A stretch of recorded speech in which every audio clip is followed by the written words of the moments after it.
In the name of the Father, and of the Son, and of the Holy Spirit. Amen.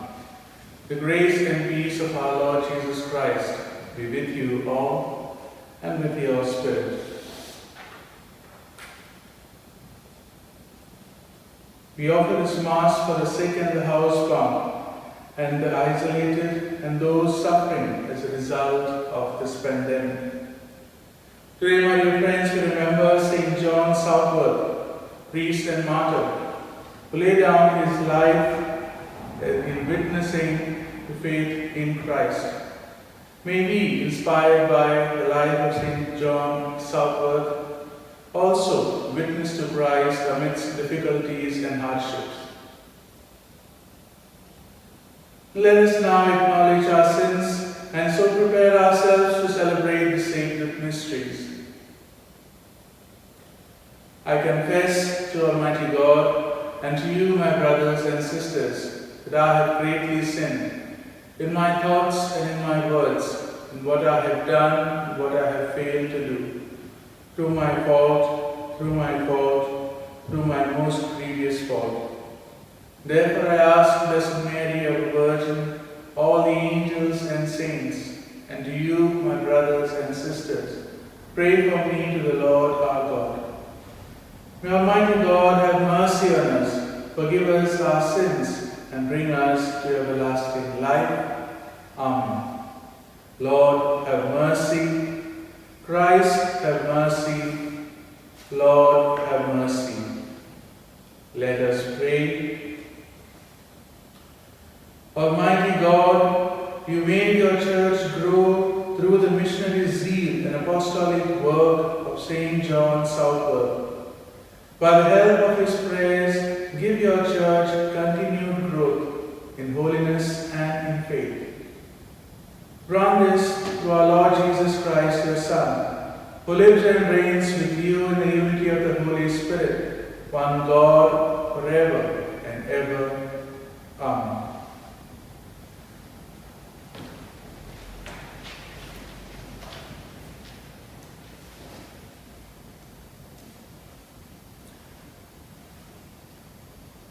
A reading from the book of Lamentations. The Lord has pitilessly destroyed all the homes of Jacob. In his displeasure, he has shattered the strongholds of the daughter of Judah. He has thrown to the ground, he has left accursed the kingdom and its rulers. Mutely they sit on the ground, the elders of the daughter of Zion. They have put dust on their heads and wrapped themselves in sackcloth. The virgins of Jerusalem hang their heads down to the ground. My eyes wasted away with weeping, my entrails shuddered. My liver spilled on the ground at the ruin of the daughters of my people. As children, mere infants fainted in the squares of the citadel. They kept saying to their mothers, "Where is the bread?" as they fainted like wounded men in the squares of the city, as they poured out their souls on their mother's breast. How can I describe you? To what can I compare you, daughter of Jerusalem? Who can rescue and comfort you, virgin daughter of Zion? For huge as the sea is your affliction, who can possibly cure you? The visions your prophets had on your behalf were delusive, tinsel things. They never pointed out your sin to ward off your exile. The visions they proffered were false, fallacious, misleading. Cry aloud then to the Lord, groan, daughter of Zion. Let your tears flow like a torrent, day and night. Give yourself no relief, grant your eyes no rest. Up, cry out in the night time, in the early hours of darkness. Pour your heart out like water before the Lord. Stretch out your hands to Him for the lives of your children who faint with hunger at the entrance to every street. The word of the Lord. Do not forget your poor servants forever. Why, O God, have you cast us off forever? Why blaze with anger against the sheep of your pasture? Remember your people whom you chose long ago, the tribe you redeemed to be your own possession, the mountain of Zion where you made your dwelling. Do not forget your poor servants forever. Turn your steps to these places that are utterly ruined. The enemy has laid waste the whole of the sanctuary. Your foes have made uproar in your house of prayer. They have set up their emblems, their foreign emblems, high above the entrance to the sanctuary. Do not forget your poor servants forever. The axes have battered the wood of its doors. They have struck together with hatchet and pickaxe. O God, they have set your sanctuary on fire. They have raised and profaned the place where you dwell. Do not forget your poor servants forever. Remember your covenant. Every cave in the land is a place where violence makes its home. Do not let the oppressed return disappointed. Let the poor and the needy bless your name. Do not forget your poor servants forever. Alleluia, alleluia. Our Savior Christ Jesus abolished death, and He has proclaimed life through the good news. Alleluia. The Lord be with you.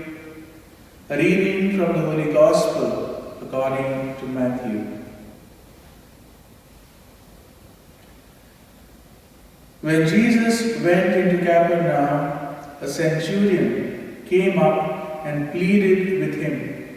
Sir, he said, my servant is lying at home paralyzed and in great pain. I will come myself and cure him, said Jesus.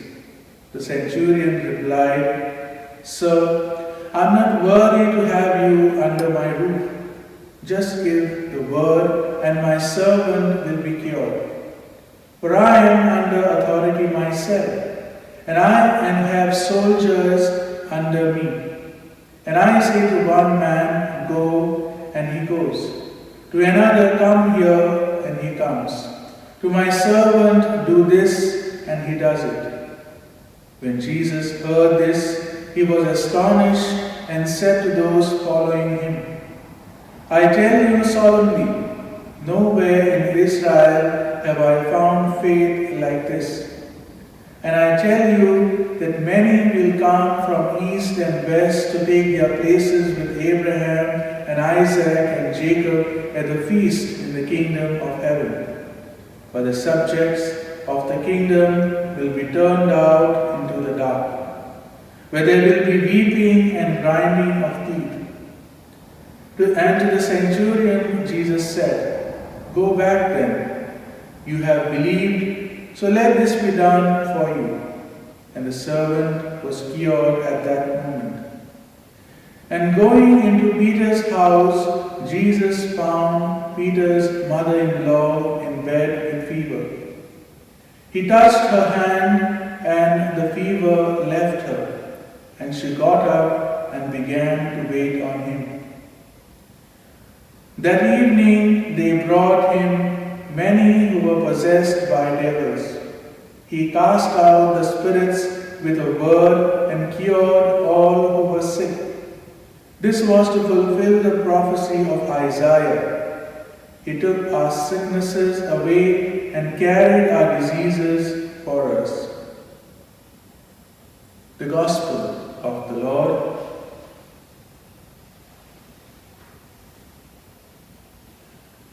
My dear friends, today in the Gospel we find two miracles. Jesus curing two different people. And both these miracles have a different nuance to it. In the first miracle, Jesus' mere word cures the servant. In the second miracle, we find the touch of Jesus, physical touch of Jesus curing the mother-in-law of Simon Peter. We could perhaps, for our reflection today, dwell on the first miracle, the curing of the servant of the centurion. And in this miracle, two key factors could be looked into. Firstly, the centurion himself. It is rather odd to find a person of this stature, that is a centurion, approaching Jesus and asking for a favor, not for himself or his family member, but the servant, his servant. This is something odd considering the fact that in those times servants were not considered a prized possession. Family perhaps was close or was valued. But here we find a centurion, presumably a non-Jew, a Roman centurion, approaching Jesus and asking for a favor for his servant. It only goes on to show the concern, the love he had for this servant of his. And in fact, we could say that his heart, his attitude towards people under him, he respected them, loved them, and cared for them. Something that every person could imbibe in his or her life. The caring, loving attitude, not only to his equals, but those who are under him, those who lie below him. The second part that we could dwell on is the fact that when Jesus agrees to come to his house to cure the servant, he shows tremendous faith, and Jesus himself says that he has never seen such a faith even among his own people. He says Jesus' words, mere words, are enough. Again, I would like to highlight the fact that this Roman centurion was perhaps not a Jew. And still he shows such a tremendous amount of faith in Jesus. My dear friends, these two aspects in the life of the centurion could be imbibed by every one of us. Firstly, this loving and caring quality of this centurion. There are people above us who perhaps order us, or we are kind of subordinate to them. And there may be people also under us to whom we may be commanded. What is our attitude to those who are less privileged? Do we treat them with equal respect? Do we show love and concern towards them? The centurion sets a benchmark, an example before us to be caring and loving to everyone. And that is a true Christian attitude. Secondly, the amount of faith that is shown by the centurion. In fact, the words of the centurion we utter at every Eucharist. At every Eucharist. My dear friends, let us pray. Let us pray that we may have this quality of love, quality of care, quality of concern, empathy towards the other. And that we may also be people of deep faith in Christ, who trust His Word, who believe in His Word, and surely we too will experience miracles in our lives. Amen.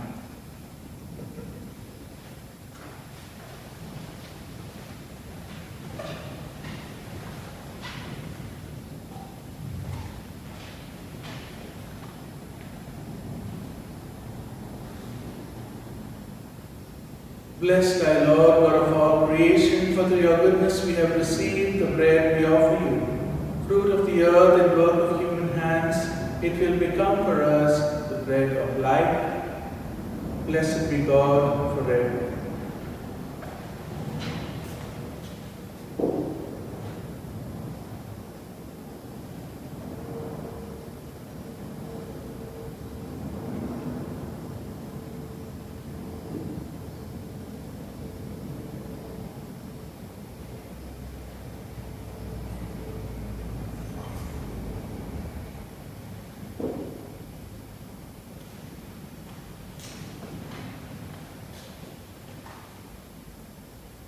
Bless thy Lord, God of all creation, for through your goodness we have received the wine we offer you. Fruit of the vine and work of human hands, it will become our spiritual drink.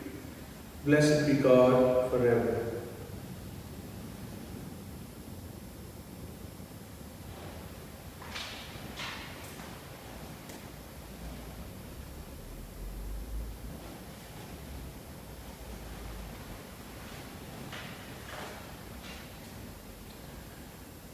Pray, my dear brothers and sisters, that my sacrifice and yours may be acceptable to God, the Almighty Father.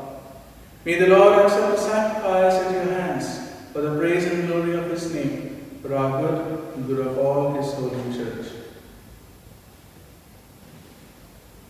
Lord, be pleased with our prayers and free us from all guilt. In your love, wash away our sins, that we may celebrate the mysteries which set us free. Grant this in the name of Jesus, the Lord. Amen. The Lord be with you and with your spirit. Lift up your hearts. We lift them up to the Lord. Let us give thanks to the Lord our God. It is right and just. It is truly right and just, our duty and our salvation, always and everywhere to give you thanks, Lord, Holy Father, Almighty and eternal God. For the blood of your blessed martyr, St. John Southward, poured out like Christ to glorify your name, shows forth your marvelous works by which in our weakness you perfect your power, and on the feeble bestow strength to bear your witness through Christ our Lord. And so with the powers of heaven, we worship you constantly on earth, and before your majesty without end, we acclaim, Holy, holy, holy Lord, God of hosts, heaven and earth are full of your glory. Hosanna in the highest. Blessed is he who comes in the name of the Lord. Hosanna in the highest. You are indeed holy, O Lord, the fount of all holiness. Make holy therefore these gifts, we pray, by sending down your Spirit upon them like the dewfall, so that they may become for us the body and blood of our Lord Jesus Christ. At the time he was betrayed and entered willingly into his passion, he took bread and giving thanks, broke it and gave it to his disciples, saying, "Take this, all of you, and eat of it, for this is my body, which will be given up for you."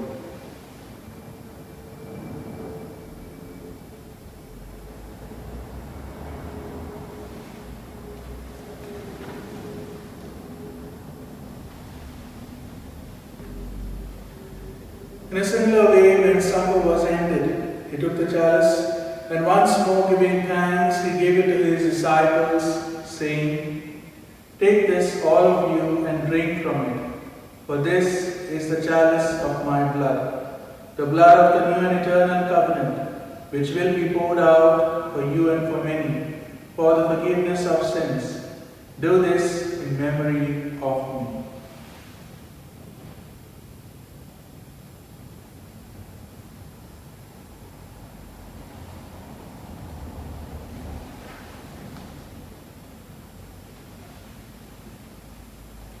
The mystery of faith.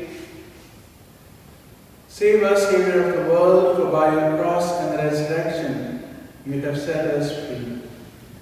Therefore, as we celebrate the memorial of his death and resurrection, we offer you, Lord, the bread giving thanks that you have held us worthy to be in your presence and minister to you. Humbly we pray that partaking of the body and blood of Christ, we may be gathered into one by the Holy Spirit. Remember, Lord, your church spread throughout the world and bring her to the fullness of charity, together with Francis, our Pope, and Vincent, our Bishop, and all the clergy. Remember also our brothers and sisters who have fallen asleep in the hope of the resurrection, and all who have died in your mercy. Welcome them into the light of your face. Have mercy on us all, we pray, that with the Blessed Virgin Mary, Mother of God, with blessed Joseph, her spouse, with the blessed apostles, and all the saints who have pleased you throughout the ages, we may merit to be co-heirs to eternal life, and may praise and glorify you through your Son, Jesus Christ. Through him, and with him, and in him, O God, Almighty Father, in the unity of the Holy Spirit, all glory and honor is yours forever and ever. Amen. At the Saviour's command, informed by divine teaching, we dare to say, Our Father, who art in heaven, hallowed be thy name. Thy kingdom come, thy will be done, on earth as it is in heaven.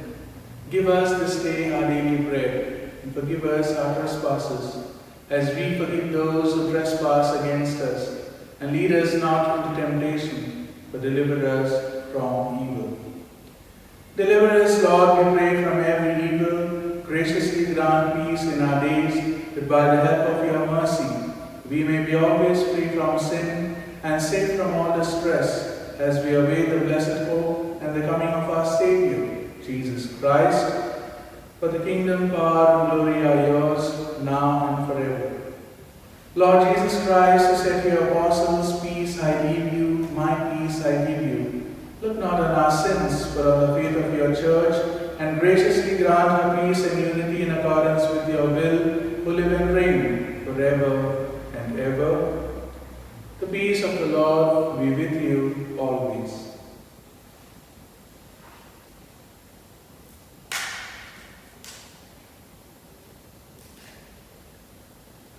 Lamb of God, you take away the sins of the world, have mercy on us.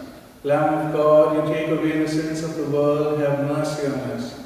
Lamb of God, you take away the sins of the world, grant us peace.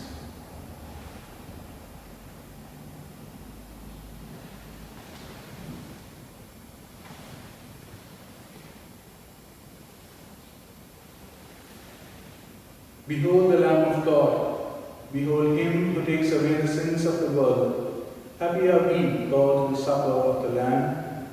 Lord, I am not worthy that you should enter under my roof, but only say the word, and my soul shall be healed.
Let us pray. Lord, may we who eat at your holy table be inspired by the example of St. John Southworth. May we keep before us the loving sacrifice of your Son and come to the unending peace of your kingdom. We ask this through Christ our Lord. The Lord be with you, and may Almighty God bless you, Father, and the Son, and the Holy Spirit. Amen. Go in the peace of Christ. Thanks be to God.